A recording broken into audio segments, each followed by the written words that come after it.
Our goal is to provide 200% exposure to the underlying stock, the underlying NAV of the stock on a daily basis.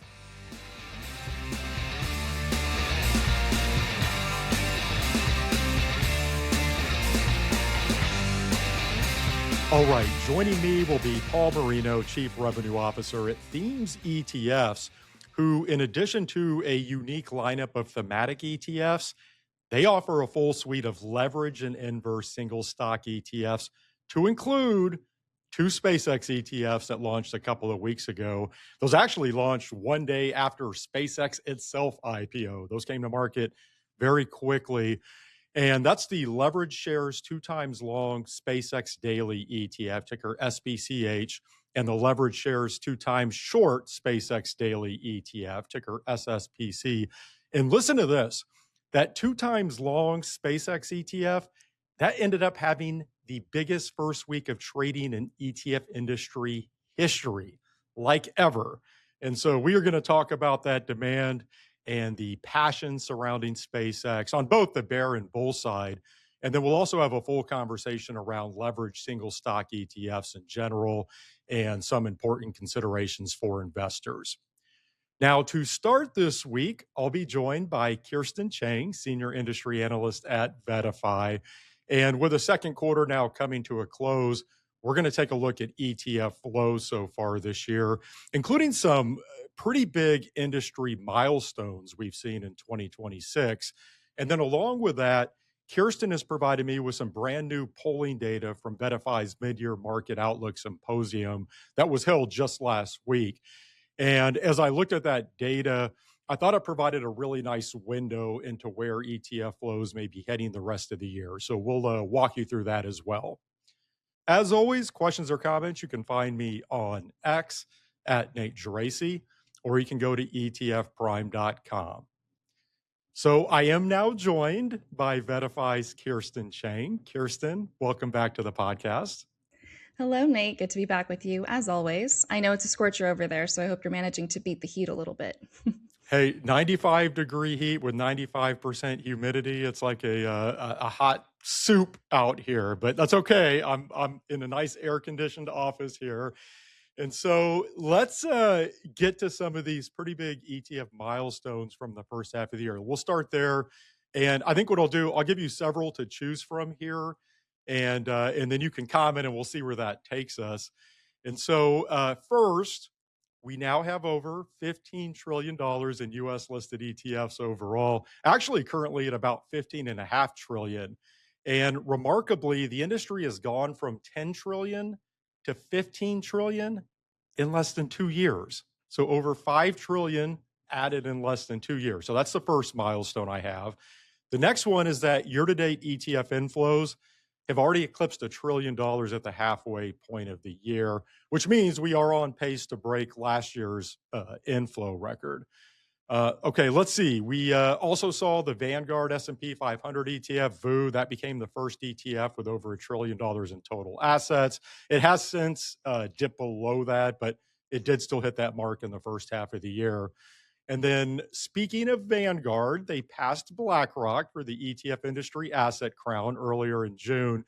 There has been some back and forth here as well. I think iShares is currently back out in front, but obviously still noteworthy that Vanguard did, at least for a time, have that asset crown. And I'm guessing they'll probably get it back at some point. And then let me give you one more milestone, which is that we saw the most successful ETF launch ever with a Round Hill Memory ETF, ticker DRAM. And that's over $25 billion in assets. I was looking this morning. It's only been out for like 3 months.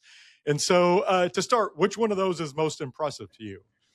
Yeah, honestly, they're all pretty remarkable, I have to say. At some point, I fear we're going to start to get a little desensitized to these numbers. I mean, they're just dizzying. But I keep having to come back to that, just blazing past the $1 trillion mark in inflows, hitting that before summer. I mean, we're talking a rate of $8 to $9 billion a day of inflows, which is staggering. Typically, we're counting down the days to late Q4 when that kind of seasonal surge kicks in, things supercharge the market, hoping to see a number like that. But to watch it happen in June is just astounding. And, all the while, investors, advisors continuing to navigate a war with Iran, stubbornly high inflation, and a massive shift at the Fed, changing of the guard. So it all just proves what you and I already know, which is that the appetite for ETFs continues to grow regardless of the kind of market environment we're in. ETFs really have the answer to everything. So Flowmageddon clearly happening in full force here. But let me ask you, Nate, what do you think? Are you holding out for 2 trillion by year end? I think we are. Yeah, I think we're going to hit it. I know this is sort of a cop out answer, but I do always say it's largely market dependent in that obviously if we have a significant pullback in particularly US stocks, I think we could see flows take a dip. But what's interesting is if you look across a variety of asset classes, flows have been strong everywhere, including into fixed income ETFs. And so, ETFs, as we know, they become the vehicle of choice. This is nothing new. And so I think no matter what market environment we are in, investors are going to be able to find a tool via the ETF to express whatever their views are. So I do think $2 trillion looks really good. And something else we always talk about is that in the fourth quarter that you tend to see flows accelerate. So if we're already sitting past that $1 trillion mark, we still have the fourth quarter on deck, obviously. I think that also is a nice tailwind. Any comments on any of the other milestones? We don't have to go through all of them, but anything else jumping out at you? Yeah, well, I think, the DRAM story is just really fascinating because it's sort of the ultimate poster child for how much the thematic space has kind of evolved and matured. Nearly $25 billion in less than 3 months. It's sort of the ultimate case study for how the AI trade has expanded from just semis and cloud plays to capitalizing on real bottlenecks. And just to give you kind of a real world example, we just saw Apple raise prices on iPads and MacBooks because of that memory chip shortage. So clearly, consumer devices are competing with these massive AI data centers for the exact same hardware components and memory. So DRAM's really nailing the timing on this trade, hitting the top 5 on the flow charts, the leaderboard in the second quarter, showing that investors are going incredibly granular. And AI is no longer really this monolithic trade it used to be. You would just buy a handful of mega cap chip makers or cloud names in the past, and that was your tech exposure. But today, the landscape is just so much more fractured. It spans so many different ecosystems. And so I think advisors have had to get more sophisticated and just a lot smarter about the AI trade and trying to get closer to the bottom of the stack with those bets. But it's really remarkable to see. Yeah, I think without question, DRAM, that's going to be one of the stories of the year. Again, I was looking this morning. I think it's number 7 on the inflow leaderboard overall for the year, which is just remarkable, perfect timing. And something else that I saw, I think it was actually yesterday. So Roundhill and I was getting it wrong, RecShares, they partnered to launch this 2 times leverage DRAM ETF. And that actually had the single best first day of trading by trading volume ever for an ETF. I'm going to talk about these leveraged SpaceX ETFs later, but that actually broke the day one record and it followed it up by doubling that trading volume. So you have this ecosystem already building around DRAM. It's simply incredible. Okay, so are there any other big milestones or data points that I didn't mention from the first half of the year? Anything else that jumps out at you? Well, you alluded to the strength across asset classes. You talked about bonds, and I think that's the quiet giant of the first half was actually fixed income. We saw $2.5 trillion in assets now for bond ETFs. That's a record, more than $300 billion in inflows already. That's roughly 60% ahead of last year's pace, which again was already a record pace. And then, when Warsh took up the helm at the Fed, he had some pretty tough talk on inflation. He immediately stripped away the market's favorite security blanket, that forward guidance they love so much.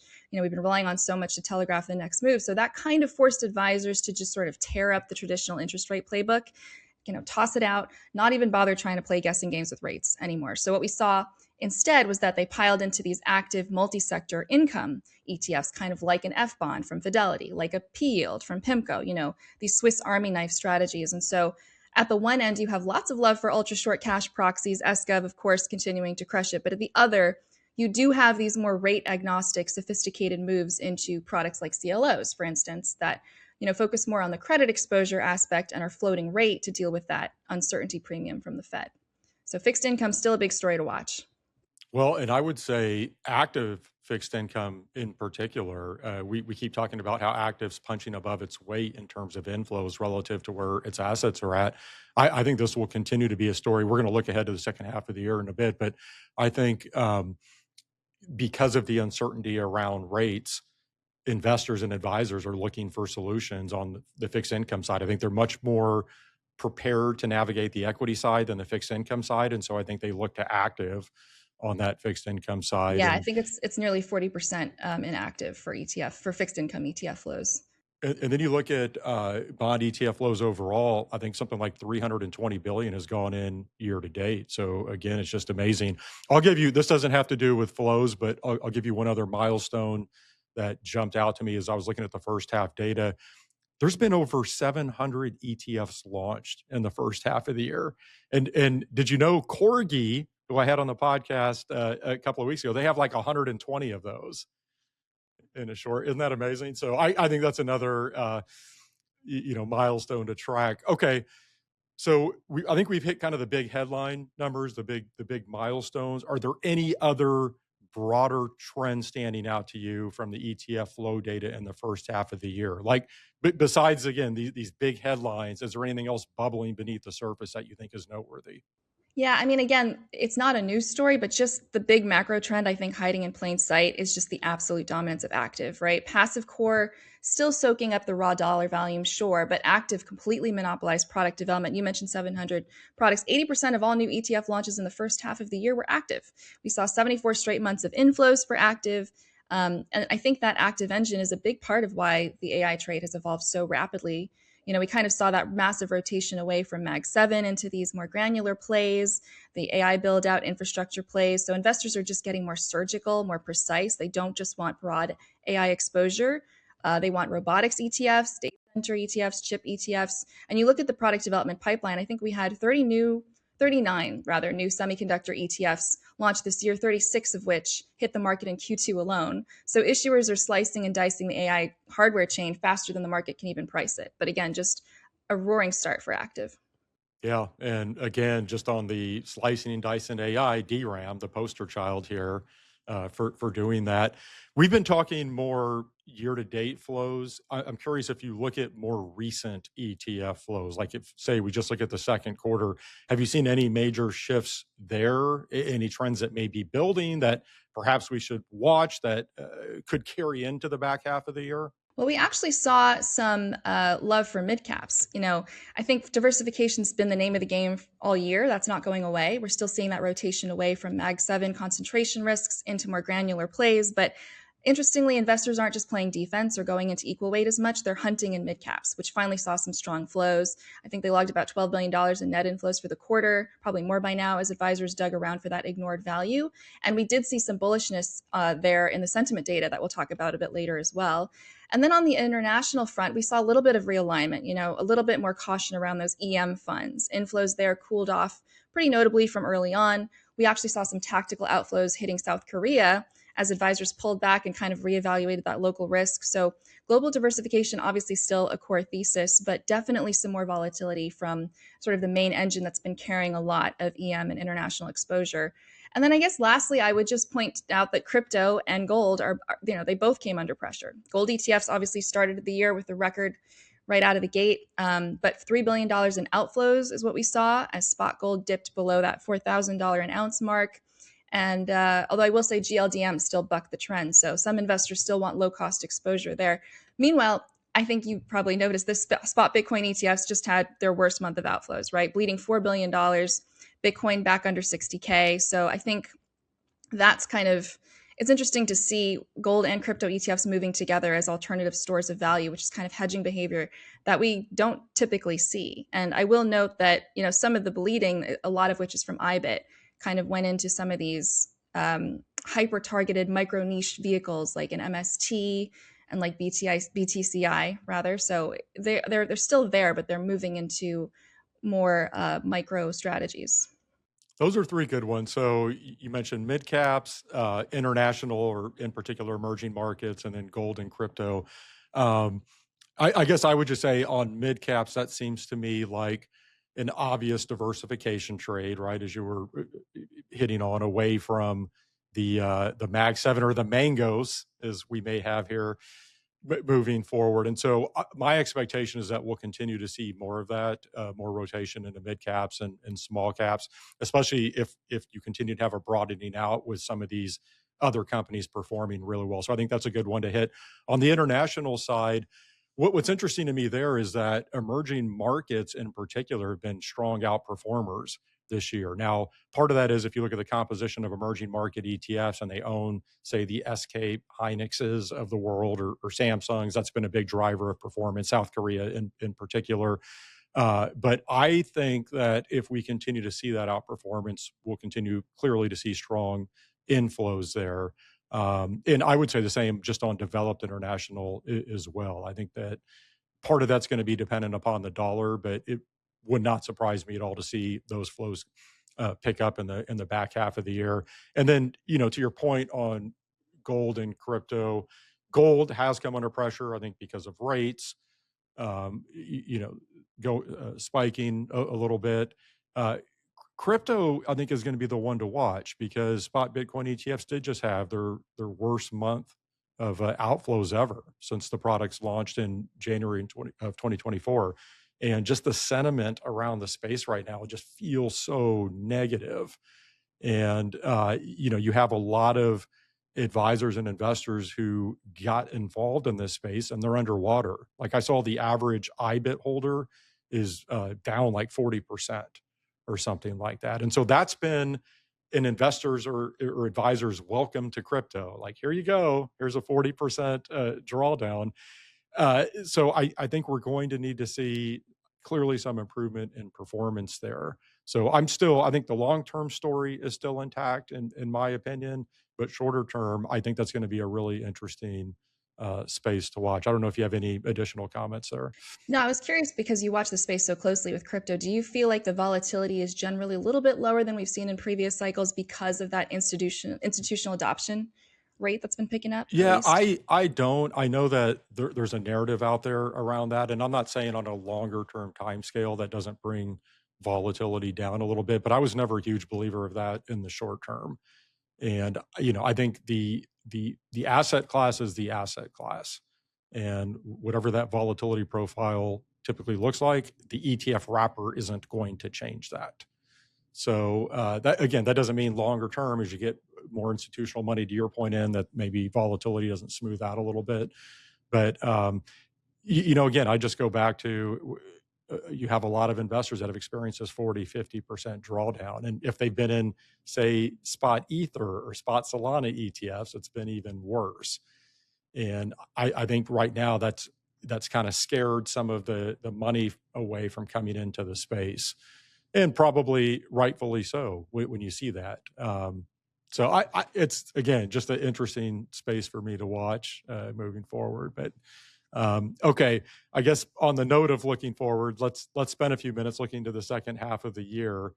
And I mentioned at the top, you did provide me with some polling data from VettaFi's mid-year market outlook symposium that was held last week. And I actually thought this would be perfect for us to use to try and read the tea leaves on ETF flows for the rest of the year. Well, on that note, let's now spend a few minutes looking ahead to the second half of the year. And I mentioned that you provided me with some polling data from VettaFi's mid-year market outlook symposium that was held just last week. And I actually thought this would be perfect for us to try and read the tea leaves on ETF flows for the rest of the year instead of using my broken crystal ball, which that never works. So how did that symposium go, by the way? It was a great event. We had about 400 attendees, top tier roster of speakers. We had Jeremy Schwartz on from Wisdom Tree. He made that high conviction case for Japan. Invesco and Fidelity both spoke a lot about equities. PIMCO, of course, talking about opportunities in active bond ETFs, structured credit, mortgage-backed securities. Their base case, by the way, zero movement from the Fed this year, sort of maintaining that hawkish hold. We also heard from Calamos talking auto-callables, which have gained traction. And then, of course, the AI conversation, kind of going beyond the build-out, talking about embodiment, some more panels on infrastructure, munis, and energy. But the best part of these events, I always say, is just the live element, getting to pull our advisor audience on the markets and getting their reactions and then getting to break out those results in real time. But it was a great event. Very happy to kick off the second half with that. Yeah, and to your point on the polling questions, I always say the same thing. I love these because you do have a live audience, you have engaged advisors, and so you can really get a good gauge on how they're thinking right now. And so you sent me a boatload of polling questions. What I did, Kirsten, is I picked out 3 I just thought, for the sake of time, but I thought these were broader questions that I think maybe would give us some fodder to paint what may happen with ETF flows in the second half of the year. So let's go through these. The first question that was asked of these advisors is, which best describes your recent or planned allocation changes heading into the second half of 2026? And the top response was more equities, less fixed income, with about 30% of the respondents. Next was not making any asset allocation changes. That was 25%. 24% said more fixed income, less equities. 14% said more alternatives, less equities in fixed income. And then 6% said more commodities, crypto, real assets. And my high level takeaway in looking at that is I just see much more of the same here in terms of ETF flows, right? So you look at those responses, especially more equities, less fixed income, that was 30%, or not making any asset allocation changes, 25%. That still seems pretty bullish to me overall. And then, as I mentioned earlier, when you look at flows, regardless of the market environment, bonds are still strong here, right? You had 24% saying more fixed income, less equity. So my point is that could still be strong for bond ETF flows, like we were discussing earlier, with over 300 billion. So anything you would add to that? Again, I read this kind of as more of the same, not in a good or bad way, but people still feeling pretty good overall. Yeah, I'd agree with that. I'm looking at the poll here. I think the biggest takeaway for me is that there's just absolutely no herd mentality among advisors right now. It's kind of a house divided. The largest single group is leaning risk on, that 30% moving into equities and out of bonds, but you have roughly a quarter of the room doing the exact opposite, and then another quarter frozen in place, refusing to touch their allocation. So it kind of tells you that under this new Fed regime, nobody's reading from the same macro playbook right now. And then I guess the other thing I'd point to is that 14% of advisors who are actively adding alts at the expense of traditional sort of stock and bond allocations, when you look at that, you combine that with the folks adding commodities and crypto, you basically have 1 in 5 advisors actively shopping outside that traditional 60-40 box heading into the back half of the year. So to me, it's a clear sign that advisors are looking for structural hedges that don't rely too heavily on a market-friendly Fed. Well, and I would say, going back to your question to me of whether or not ETF flows could hit 2 trillion this year, a poll question like this just reinforces what I was saying, that I know I said it's largely market dependent, but even if we do get some sort of pullback, you can clearly see advisors comfortable rotating into fixed income or alts or wherever. So again, I think that could continue to boost flows. All right, the next question, this one focuses on equity specifically. And the question is, heading into the second half of 2026, which investment style are you expecting to add exposure to? And respondents could select all that apply. So if you're trying to get this to add up to 100, that's why it doesn't add up to 100 in terms of the responses. Number one was U.S. small and mid caps, 39%. Number two, emerging market equities with 35%. Number three, U.S. large caps with 32%. And then developed international equities with 30%. And again, I see that as pretty bullish. And I think particularly noteworthy regarding the international exposure. I mentioned emerging markets outperforming pretty substantially this year. So I think that's clearly a driver of interest. And as I was mentioning before, I could see that carrying over into the second half of the year. Any thoughts on that question? Yeah, this one was kind of interesting because the fact that, again, US small mid caps received the highest percentage of interest, that's a significant pivot from what we've seen. For years, again, US large caps, largely driven by that mega cap factor, mega cap tech, completely dominated advisor allocations. So seeing small mid caps outpace large caps by a bit there suggests there is some appetite for maybe a catch-up trade, perhaps some optimism that the rally will broaden out throughout the year, because we are seeing some narrow breadth at the moment. And then emerging markets outpacing developed international, to your point, that aligns with what advisors have been saying. We had a different poll that also said, which region are you most interested in? And I think EMs overwhelmingly dominated that. I think it was 47%, something like that. So advisors are clearly willing to move out on the risk curve geographically. And I do think that there's plenty more to come from EMs for the rest of the year, regardless of whether you're looking at the South Korea story or not, depending on your provider. Yeah, it's that diversification away from U.S. large cap stocks altogether, right? Looking whether it's mid caps, small caps, or overseas. Okay, the last question that I selected here what themes look compelling to you in the second half of 2026? And again, respondents could select all that apply. Number one, this is pretty remarkable, artificial intelligence, 76% of respondents. Number two was robotics with about 61%, space economy, 42%. Of course, I'm going to be talking SpaceX ETFs here in just a few moments. Defense, 54%, cybersecurity, 53%, and e-commerce, 19%. And I know I'm a broken record here, but again, this to me just seems like more of the same, right? It's what we were talking about earlier with the AI trade expanding, and we can work in robotics or what's going on with a company like SpaceX. It just feels like more of the same carrying over.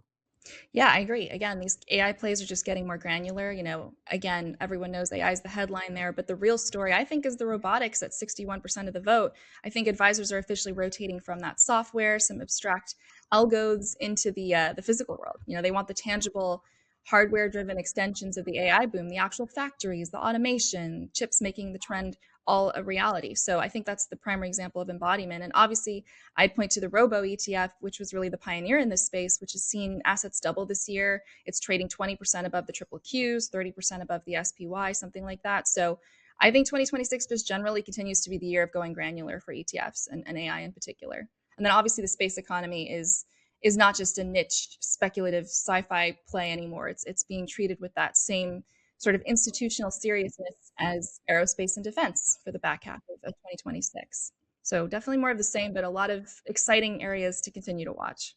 Well, and another part of this story here in general has just been the reacceleration of thematic ETFs. I've talked a lot about this, how we went through a period where, if you go back to 2020, 2021, thematic ETFs really took off, and then we had a fairly significant lull for a couple of years, but thematics are definitely coming back, and clearly AI and robotics and all of those themes are leading the charge here. So another story to watch as we head into the back half, but Kirsten, will have to leave it there. Fun chat is always. We'll see what the second half of the year holds, but I'm 100% sure it won't be dull. So we'll have plenty to talk about. Thank you for joining me. Thanks so much for having me as always, Nate. Stay cool. Talk soon. That was Kirsten Chang, Senior Industry Analyst at VettaFi. Navigating the ETF market? Get the precise data and analytics that smart investors rely on. Build a stronger portfolio today at etfdb.com. I'm now joined by Paul Marino, Chief Revenue Officer at Themes ETFs, who currently offers 17 ETFs under the Themes brand. Those have over $350 million in assets. And then they also offer leverage shares, which are leveraged single stock ETFs. That's another 107 ETFs with nearly $3 billion in assets, including the leverage shares 2 times long SPCX Daily ETF, ticker SPCH, along with the leverage shares 2 times short SpaceX Daily ETF, ticker SSPC, which these made some ETF history a couple of weeks ago, as I'll get into with Paul, who is now joining me. Paul, it is great having you back on the podcast. Yeah, really great to be with you too, Nate. All right, so what an interesting past 2 or 3 weeks it's been with the SpaceX IPO and these associated SpaceX ETFs. And I mentioned leverage shares offers over 100 single stock ETFs. So obviously you've been a part of many launches, but I have to ask you, has this been the most exciting launch period for you and the Themes team, just given the frenzy around SpaceX? Nate, it's been crazy. It's been super exciting. There was so much work that went into this. We really take great care of all of our products that we launch, but we knew this one was going to be special. Anytime you do something associated with an Elon Musk company that's IPOing, you kind of get the sense right away that it's going to be very, very special. We had no idea, though, how special it would be or how much volume would trade. Anytime you set a record in the ETF space, that's pretty extraordinary. So it's been a lot of work, but work that we really love to do, and we were super excited to have all that success and to see one of our or 2 of our products really resonate with the retail audience. It's been quite amazing. What do you think it is about SpaceX that drives so much passion and interest? Like, Is it that the company stayed private so long, and so there's a lot of pent up demand? Is it Elon Musk? Is it the business and what they do? Is it all of that? It's 100% all of that. So first and foremost, investors have wanted exposure to SpaceX for years, and most people couldn't get exposure to it. So I think having these private companies that are doing incredibly innovative things, combining AI and space tech and space exploration and rocket launches and all of that stuff. I mean, retail investors were chomping at the bit just to get access to it. So it's amazing that companies like this are finally starting to IPO and retail investors are getting access to them. So that's number one. Number two, it's Elon Musk. I mean, there is, no one entrepreneur and innovator quite like Elon Musk. He's a once in a generation type of person and business leader. And he's doing extraordinary things that have never been done before. I mean, to put, populating Mars to 1 million people as part of your compensation plan, even I wouldn't do that. Like, I would definitely negotiate against that, right? So it's incredibly extraordinary what he's doing. And then, for Elon, he's got his ardent supporters who are 100% behind him, looking at the future. And then he's always got those other people, those bears that are against him, talking about valuation. So it really makes for this interesting market of a lot of buyers, a lot of sellers, which makes a healthy market and leads to, price discovery, which is super, super interesting. And then space tech in general. I mean, just think about it. We are on the frontier of something that is completely new. I mean, we've been doing so much on Earth, and now we're taking that and moving that to space. And it opens up so many different business lines for him. So it's just I think it's a combination of all three. We've seen tremendous interest, tremendous volumes, and then in association with Elon Musk, there's been so much excitement, popularity, and volume around our products. It's been really, really great to see. Yeah, it's so much fun to watch because Elon Musk obviously is polarizing himself, and we saw this with Tesla. This has always been the case, and then you add in things like colonizing Mars and some of these space dreams, and you can just see why some people love it, some people absolutely, I don't know, hate's probably the wrong word, but they don't believe in it, shall we say? And so, to your point, you get passionate groups on both sides, both the bulls and the bears. Okay, so if we go back a few weeks, SpaceX went public on Friday, June 12th, and your leverage and inverse SpaceX ETFs launched the very next business day on that Monday, which I find pretty amazing, just that we now have these single stock ETFs timed to launch right around an IPO. Can you actually talk about that process? Like, what goes into making sure you have these ETFs ready to roll so quickly? Yeah, just a lot of hard work and organization, talking to our swap counterparties and making sure that, all the filings are done. But it's really not that much of a bigger lift for us. We were the first ones to do it with Cerberus when that came out in May. We did it on the very first day after the IPO. And we knew that we wanted to be first to market for SpaceX. We actually were trying to do it, Nate, on the day of the IPO, but in working with the exchanges and getting some feedback from regulators, we were told that it was better to do it the day after, the first trading day after. So, we're ready to roll whenever the exchanges and the regulators let us do that. So in the future, I wouldn't be surprised if we could do it on the same day as the IPO.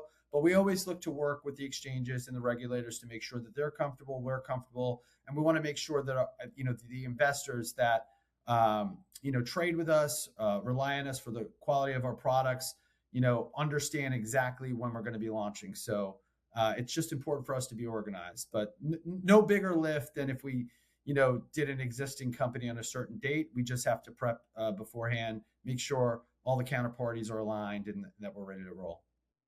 And to your point, I'm not sure how much you can talk about this or how much you want to talk about this, but issuers were wanting to launch these leverage and inverse SpaceX ETFs on the same day as the IPO. From my perch, which I don't have any inside information, it does sound like the SEC stepped in and they told the exchanges to hold off on listing these. Is there anything else you can tell us about that? Or is it as simple as everybody has to be lined up and in agreement to give the green light to have these things go. I mean, I'm just curious because this was a story. Yeah, I'm sure there was guidance from the regulators. We got initial guidance from the exchanges that we work with that they would be able to do it on IPO day, but then that changed, and we're fluid and we're able to adapt pretty quickly. So from our perspective, one thing that we always want to do is take the guidance from the regulators and make sure that we're in line with that. We work through the exchanges to make sure that everybody's in line. And again, the exchanges are our greatest partners, right? Because that's how people get access to our products. And so once they gave us the official word, we were prepared and ready to go for whatever the timing might be. In this case, it was the first trading day after the IPO, and we were just ready to launch that product as soon as the markets opened. All right, and you're not lying when you say that you were ready to launch this product, because I mentioned some ETF history was made with these launches. As it turns out, the leverage shares 2x Long SPCX Daily ETF, again ticker SPCH, that did over $4 billion in trading volume that first week, which made it the biggest first week of trading for an ETF ever. And that was a holiday shortened week. There were only 4 trading days. And so that's even more remarkable. Talk about that demand. We were just discussing earlier this massive interest around SpaceX, but what were you thinking as you saw this type of trading volume start to unfold? Well, we were excited. Like anytime you get that kind of success right away, you're super excited because you hit on something. But it was a very competitive field. We were one of 11 ETFs around SpaceX that launched. And so the team was hyper focused from every aspect, from a PR perspective, marketing perspective, SEO perspective, working with our compliance departments. Like, I can't tell you how thankful I am to all of our internal teams and our partners. And that goes from the founders all the way down to the PMs and everybody that was involved. So we just had a great coordinated effort. I also think, like, we've been in the marketplace now for over a year with our leverage strategies in the US. Our sister company has been doing this since 2017 in Europe, but we didn't launch a single stock leverage ETF until December of 2024. The marketplace now knows that we're out there and knows that we do it well. And so a couple of things that helped us was we had immediate high volumes, and that is super important when you're selling trading products. You want high volume, high turnover, all that stuff. I think the other thing that was critically important was our expense ratio. As a firm, we're committed to having the lowest expense ratios for our products, and at 75 basis points, we are the lowest of the SpaceX 2x leverage ETFs, both up and down. And I think retail investors, knowing us now, being able to compare us with others that are in the space, know that they're going to get that exposure, know that they're going to get the volume and the turnover that they need, and then they also could get that at a lower expense ratio. And I think that's why we resonated so well in this hyper competitive space. That's well said. You hit on 3 things that are clearly important in the ETF Terror Dome. Like you said, you have a track record here, and investors can look over to what you've done in Europe. And then just the trading volume. We know trading volume begets more trading volume. And then the expense ratio can always play a role. I don't know that that's as critical in the leverage and inverse space, but it always matters. The expense ratio always matters. So these are high performance products for sure, right? And so compare it to a car. If you've got a high performing Maserati, and I come to you and I say, hey, I could either give this to you for 150K or 75K. It's the exact same car, same high performance. Like, which one are you going to pay? So to me, it should make a difference. And that's the reason why we set up, our firm that way. By the way, this is a little off topic, but maybe still related just to the competitive positioning of the 2 SpaceX ETFs, but there are now options trading on both of these as well. Is that correct? Yep.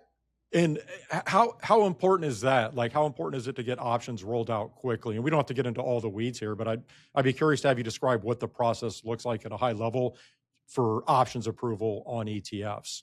Yeah. So again, it depends on the volume and what's happening. So for SpaceX, it was super easy. And a lot of these leverage ETFs, even if you don't see immediate AUM going in, we are seeing higher volumes sometimes than what the AUM might show.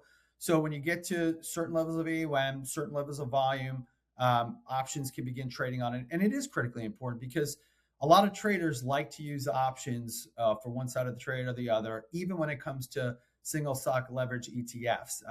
For them, if you're an experienced options trader, sometimes, that's what you prefer to use. So critically important in this space. For SpaceX, like I said, it was immediate for us. As soon as options were available on the exchange, they were listed. And that helps us with volumes. It helps us with AUM. It helps us with everything. All right. So that's SpaceX. If we look ahead, as I know you're well aware, there are some other big IPOs on deck, whether it be later this year or even into the beginning of 2027. So companies like Anthropic and OpenAI. And you tell me, but I'm guessing Themes ETFs have used those as no-brainers to offer leverage shares for. And again, you can comment on that if you'd like. But I'd love to have you talk more about bringing single stock ETFs to market in general. Like, is it typically obvious which companies you want to launch these on, or are there other factors at play here? How do you think about this? Again, if there's enthusiasm around names, we want to be in them. So that's number one. If there's high, trading volumes, we want to be in it. So you could just think of it that way. And a lot of these names, so you talked about OpenAI and Anthropic. 100% we will be involved in both of those names. Those are two private market companies that are going to IPO. Anthropic has said that they're going to launch IPO this year. I think OpenAI has given some guidance that it might be either later in the year or next year. They haven't confirmed yet. Whenever it is, we will be in those names, and we think that's great that the retail market is going to get access to those private companies because they're so innovative. Coming up soon, SK Hynix in the memory spot. Memory is critically important. There's a triopoly there with Samsung, Micron, and SK Hynix. We're excited that we're going to be launching that coming up real soon. Think about names with enthusiasm, names that people trade a lot, and that they potentially want leverage to. That's how we think about this. And then sometimes we find something in the marketplace where there's a niche, and we also go for that. So like when United Healthcare was trading way off of its highs, and there was a lot of chatter about it and people making their decisions when they were going to get in, when they weren't going to get in. We thought it was an excellent opportunity to potentially launch something around that. And so we did it, and it was highly successful. So we're always looking at what retail traders are doing. We're reading the chats. We're doing all that kind of stuff. We're taking feedback from people. And then, we make a decision based on, what's exciting in the marketplace, what retail investors are looking to get exposure to, and then what the volumes are. And once we get to that place, we're pretty quick to launch. Like we do a lot of launching. It keeps me busy. Well, I have no doubt about that. You have to stay on top of everything coming to market, so you probably don't sleep much. Let me ask you this, Paul. You've mentioned retail investors a few times in our conversation, and I know last time that you were on here, we talked about the importance of education around these ETFs. But if you don't mind, I'd love to touch on that again, just because I think it's extremely important, given retail investors are an audience for these types of products, and they are daily reset over time. The returns of these ETFs, they can deviate fairly substantially from maybe what an investor might expect, especially if the underlying exposure is volatile and if the investor is holding these for longer periods of time. Can you talk more about that? I just always want to make sure we provide a good level of understanding on how these products are designed to work. Yeah, so essentially they're daily reset, and our goal is to provide 200% exposure to the underlying stock, the underlying NAV of the stock on a daily basis.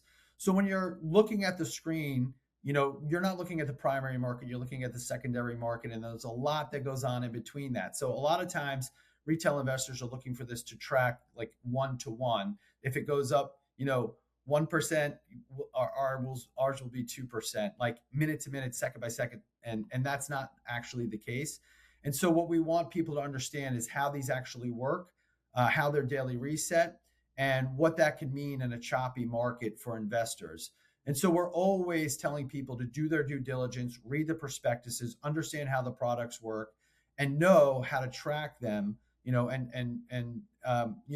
they do that, that's the first thing that they have to do. The second thing is they are trading vehicles. They are not long-term buy and hold vehicles. So if you're going to use them, you have to have a trading process. So know what you want to get out of this product when you get in. Know what is an acceptable return and have a process around how you're going to trade out of it. Know what, how much you're willing to lose, because if the move goes against you, you need to either have a stop loss in place, or you need to be able to be looking at your screen to get out of it in case your decision on leverage is wrong. So yeah, we're always talking to investors to try to educate them about this. And again, just to give one more piece of clarity, let's say you buy SpaceX stock today, and it trades very choppy, very volatile. Maybe it goes down 5%, down 10%, but over 6 months, eventually it gets back to where you bought it and maybe 10% above. Like that move is just a pure move on the stock. It would not be that in a 2 times long. So I want people to understand there's a difference between buying the underlying stock and holding it for a long period of time, and buying a 2 times levered product. These are trading vehicles. You shouldn't be thinking about holding them for 6 months and thinking that you're going to be made whole, because there's a lot of things that can happen when in volatile markets that can decay your returns a little bit just based on the daily reset. When you say these are trading vehicles, I'm sure you've seen some of this out there. You'll have people that say, well, really these are just gambling products, right? That these aren't good for investors, that they bring out bad behaviors. I'm just curious, how does Themes ETFs think about those critiques? Because I'm sure you see them, they are out there. Yeah. Leverage has existed in the industry forever. These are leverage in an ETF format to democratize that for retail investors and to make it more efficient for institutional investors that want to gain leverage in one direction or the other. Like the issue is not the product. And there's, when you talk about taking risk in the marketplace, this is just a tool to be able to get exposure. I don't tell people to get in it or to get out of it. And I can't tell people how much risk they should take, nor does anybody else. I mean, if you look at Polymarket, if you look at Kalshi and the prediction markets, and you look at the gamification of trading the way that it is today, I think that there's more inherent risk there than there is in understanding a tool that's available to you and then making a calculated risk based on the underlying holding.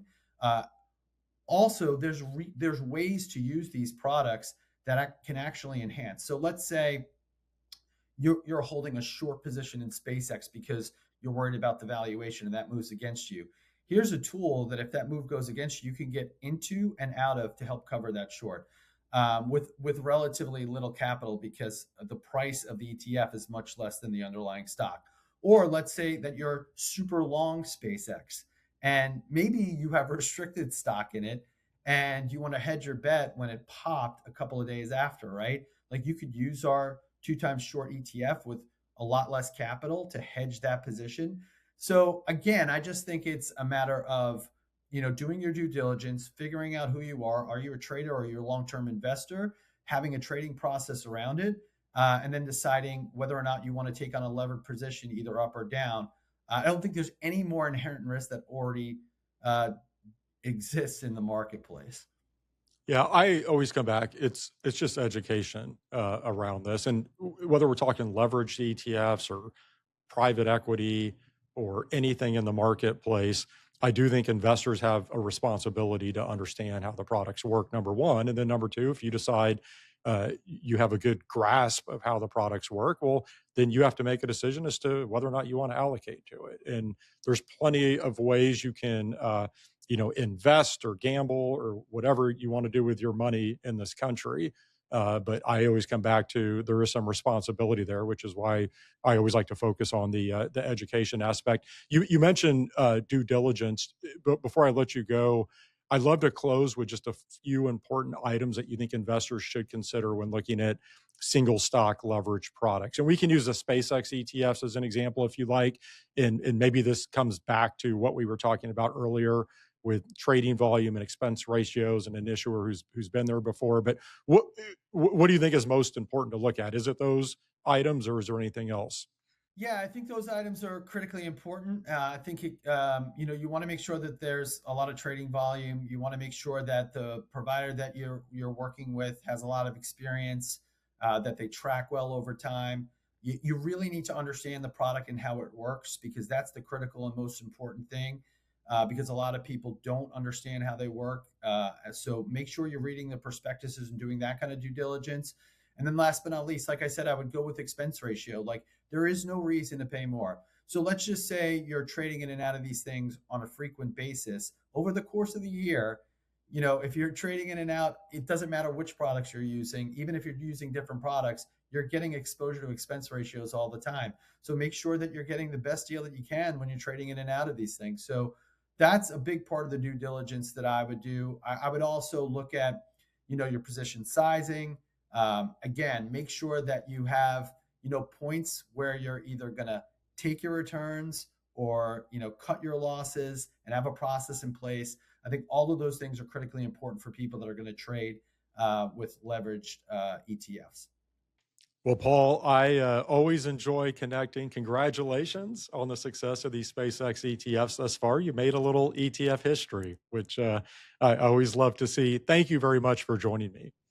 Thanks so much, Nate. It's always a pleasure to be with you. Appreciate you. That was Paul Marino, Chief Revenue Officer at Themes ETFs. That'll do it for this week's ETF Prime. Build your ETF expertise and separate yourself from your peers by registering for the ETF Institute Certified ETF Advisor Program. You can learn more at cetf.org. Next week, I'll be joined by Meb Faber, Founder and Chief Investment Officer of Cambria, who has a brand new book coming out. So it's called Investing in America, The Rise of a 250-Year Bull Market. So we will definitely discuss that, along with getting into the financial markets and several Cambria ETFs. Until then, have a great week, everyone. ETF Prime is hosted by Nate Geraci, president of OTR Media, LLC. Nate is also president of investment advisory firm Nova Diaz Wealth Management. While OTR Media and Nova Diaz are related by common ownership, they are separate and distinct entities, and anything discussed on this program should not be construed as an official statement by Nova Diaz. This program is for informational purposes only and does not constitute investment advice. Investing in ETFs involves risk, including possible loss of principal. Any past performance figures discussed are not necessarily indicative of future results. Some guests appearing on this program may also be financial sponsors of ETF Prime. OTR Media and Nova Diaz are not affiliated with VettaFi or any of its affiliates. VettaFi's participation in this program should not be construed as an endorsement or an indication by VettaFi of the value of any OTR Media or Nova Diaz product or service. Visit etfprime.com for more information.